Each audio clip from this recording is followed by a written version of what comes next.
कहते हैं हमारी ही दुनिया में ना जाने कितनी दुनियाएं और बसती है, मगर इंसान सिर्फ उसे ही मानता है जिसे वो देख सकता है। काली अमावस की रात थी। चारों ओर सिवाय हवाएं और शोर के अलावा कुछ भी नहीं था। राजन को आज घर लौटने में देर हो गई थी। रात के सन्नाटे को वो अपनी साइकिल से चीरता हुआ चला जा रहा था। वह गांव की नदी तक पहुंचा ही था कि तभी उसे नदी के पास एक काला साया दिखाई दिया जो नदी के किनारे पानी को घूरे जा रहा था। इतनी रात को नदी के पास देखकर राजन के ना जाने क्यों रोंगटे खड़े हो गए। उसे ऐसा महसूस हुआ मानो उसके पैर साइकिल के पैडल पर जम गए हो। राजन कपकपाते हुए होठों से बोला, कौन है वहाँ पर? राजन ने इतना बोला ही था कि अचानक वो साया बिजली की रफ्तार से दौड़ता हुआ राजन के नजदीक आ गया। राजन की नजर जैसे ही उस साये पर पड़ी, उसके हाथ से एक भयानक चीख निकल गई। इस घटना के 1 महीने बाद अर्जुन का सारा ध्यान ड्राइविंग पर था। उसकी पत्नी शिखा कार में ड्राइविंग सीट के बगल में बैठी हुई एक मैगजीन पढ़ रही थी। शिखा ने मैगजीन रखकर अर्जुन की ओर देखकर कहा, और कितनी दूर रह गया है तुम्हारा गाँव अर्जुन? बस थोड़ी दूर रह गया है, आधे घंटे में हम पहुंच जाएंगे। तुम्हारे चेहरे पर इतनी टेंशन क्यों है? टेंशन क्यों नहीं होगी शिखा, मैंने अपनी माँ को बगैर बताए तुमसे लंदन में शादी जो कर ली। पता नहीं माँ तुम्हें देखकर कैसे रिएक्ट करेगी। डोंट वरी अर्जुन, मुझ पर भरोसा रखो।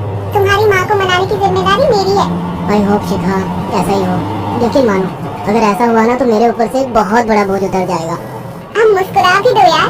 अच्छा तुम बता रहे थे कि गांव में तुम्हारी बहुत बड़ी हवेली बनी हुई है, कुछ बताओ ना अपनी हवेली के बारे में। अरे 15 मिनट में हम वैसे भी पहुंचने वाले हैं, तुम खुद देख लेना। कुछ ही देर में अर्जुन अपने गांव वीरपुर अपनी हवेली में खड़ा हुआ था। अर्जुन की माँ अर्चना देवी अर्जुन के स्वागत के लिए हवेली के बाहर खड़ी हुई थी। अर्जुन ने दौड़कर अपनी माँ के पैर छुए और डरते हुए बोला, ये शिखा है माँ, मेरी पत्नी। हम दोनों ने लंदन में शादी कर ली। अर्जुन की बात सुनकर अर्चना देवी मुस्कुराकर बोली, कोई बात नहीं बेटा, एक ना एक दिन तो तुझे शादी करनी ही थी। इतना बोलकर अर्चना ने अपनी बहू को गले लगा लिया और वो अंदर आने का इशारा करती हुई वहां से चली गई। अर्जुन को अपनी माँ का ये बिहेवियर देखकर बहुत ज्यादा हैरत हुई। उसे उसकी माँ इस बार बहुत बदली हुई सी लगी। अर्जुन पूरे 10 साल बाद लंदन से आया था। अर्जुन उन्हीं ख्यालों में खोया हुआ था कि उसके कानों में उसकी पत्नी शिखा की आवाज टकराई। अब क्या बाहर ही खड़े रहने का इरादा है क्या? अंदर नहीं चलोगे? कौन से ख्यालों में गुम हो गए? मुझे लगा था माँ को मेरी शादी के बारे में जानकर बुरा लगेगा, मगर माँ को तो जैसे कोई फर्क ही नहीं पड़ा। अजीब आदमी हो, ये तो अच्छी बात है। मुझे मेहनत करने की जरूरत ही नहीं पड़ी। चलो अब अंदर भी चलो। अर्जुन और शिखा अंदर की ओर चले गए। अर्जुन ने देखा कि उसकी हवेली में सन्नाटा पसरा हुआ था। उसे याद था कि उसकी हवेली में बहुत सारे नौकर चाकर हुआ करते थे। डाइनिंग टेबल पर डिनर के दौरान अर्जुन अपनी माँ से जो बोला वो सुन उसकी पत्नी शिखा और रहस्यमय अंदाज में मुस्कुराकर लगातार देखे जा रही थी। माँ, हवेली के सारे नौकर कहाँ गए? मैंने सबको छुट्टी दे दी बेटा।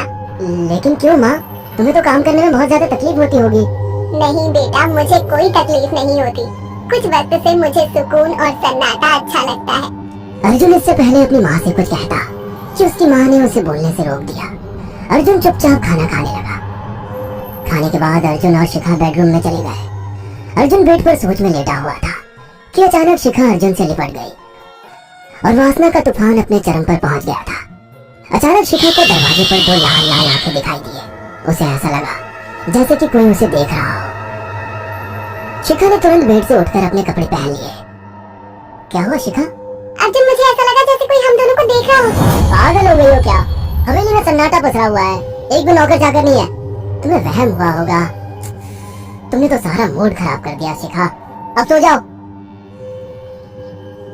उस रात अर्जुन तो गहरी नींद में सो गया, मगर शिखा की आंखों से नींद कोसों दूर थी।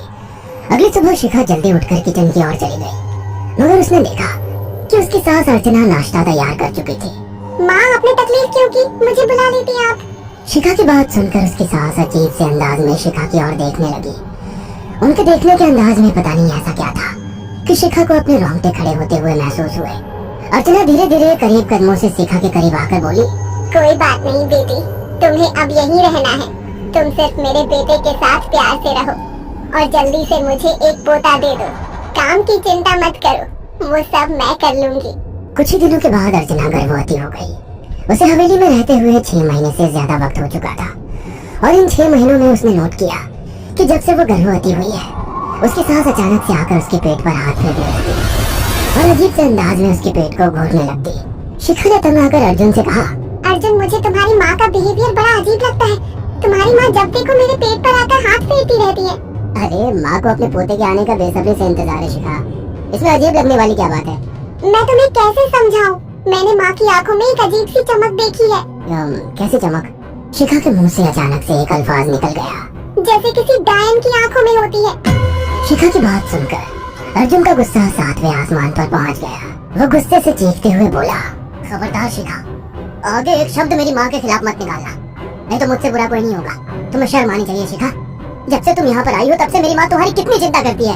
वह तुम्हें समय से खुद नाश्ता बनाकर देती है, खाना देती है, यहाँ तक कि हवेली की साफ सफाई भी वो अकेली करती है।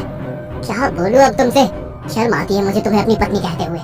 इतना कहकर अर्जुन गुस्से से कमरे से निकल गया। शिखा अर्जुन से बहुत कुछ कहना चाहती थी मगर कह नहीं पाई। उसने महसूस किया था कि चाहे कितनी भी तेज आंधी और तूफान आए मगर हवेली के अंदर धूल की एक परत तक नहीं जमती थी और दिन ब दिन अर्चना के चेहरे की झुर्रियां कम होती जा रही थी।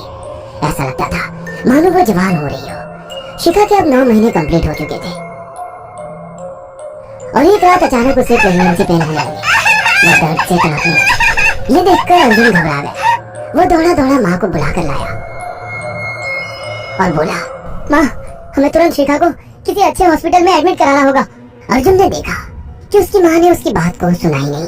वो तो बस शिखा के गर्भ की ओर आंखें फाड़ फाड़ कर देखी जा रही थी। अर्जुन एक बार चिल्लाकर कहा, माँ, हमें शिखा को इसी वक्त हॉस्पिटल में एडमिट कराना होगा। नहीं, शिखा की डिलीवरी हॉस्पिटल में नहीं, इसी हवेली में होगी। लेकिन इस हवेली में आपके और मेरे अलावा कोई नहीं है। तभी शिखा दर्द से तड़पने लगी। अर्जुन ने अपने बेटे को धक्के देकर कमरे से बाहर निकाल दिया और दरवाजा बंद कर लिया। अर्जुन हक्का बक्का रह गया। अर्जुन दौड़ता हुआ गांव की ओर गया। उसने देखा कि गांव में एक पेड़ के नीचे गांव के सभी बुजुर्ग इकट्ठे थे। उनके हाथों में जलती हुई मशालें थी। अर्जुन उनके पास पहुंच गया और बोला, मेरी मदद कीजिए, मेरी बीवी को प्रेगनेंसी दर्द हो रहे हैं। आप प्लीज किसी दाई को बुला लीजिए, जितना पैसा चाहिए देने को मैं तैयार हूँ। तभी उसके कानों में गांव के सरपंच की आवाज टकराई, बेवकूफ लड़के, तू अपनी बीवी को एक डायन के यहाँ पर मरने के लिए छोड़ आया। क्या कहना चाहते हैं आप? जानते हैं आप क्या कह रहे हैं? वही जो तू सुन रहा है, तेरी माँ एक डायन है। इन गांव वालों के हाथों में जो मशाले देख रहा है ना, हम तेरी ही हवेली में आग लगाने जा रहे थे। तेरी माँ ने इस गांव में ना जाने कितने नौजवानों को मार कर खाया है। तेरी माँ एक डायन है।